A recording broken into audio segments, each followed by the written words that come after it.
স্বাস্থ্য ও পরিবার কল্যাণ মন্ত্রীর পক্ষে মাননীয় স্বরাষ্ট্রমন্ত্রী জনাব সালাউদ্দিন আহমদকে ধূমপান ও তামাকজাত দ্রব্য ব্যবহার নিয়ন্ত্রণ সংশোধন বিল 2026 উত্থাপনের অনুমতি প্রার্থনার জন্য আহ্বান জানাচ্ছি। ধন্যবাদ মাননীয় স্পিকার।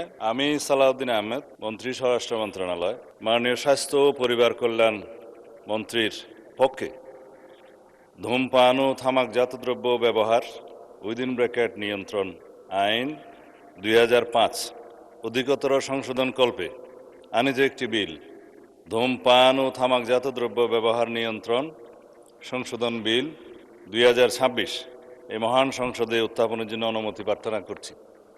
মাননীয় মন্ত্রী, আপনি বিলটি উত্থাপন করুন। ধন্যবাদ মাননীয় স্পিকার। আমি সালাউদ্দিন আহমদ, মন্ত্রী স্বরাষ্ট্র মন্ত্রণালয়, মাননীয় স্বাস্থ্য ও পরিবার কল্যাণ মন্ত্রীর পক্ষে ধূমপান ও তামাকজাত দ্রব্য ব্যবহার নিয়ন্ত্রণ আইন 2005 অধিকতর সংশোধন কল্পে আনিত একটি বিল ধূমপান ও তামাকজাত দ্রব্য ব্যবহার নিয়ন্ত্রণ সংশোধন বিল 2026 এই মহান সংসদে উত্থাপন করলাম।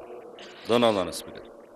ধূমপান ও তামাকজাত দ্রব্য ব্যবহার নিয়ন্ত্রণ সংশোধন বিল 2026 সংসদে উত্থাপিত হলো।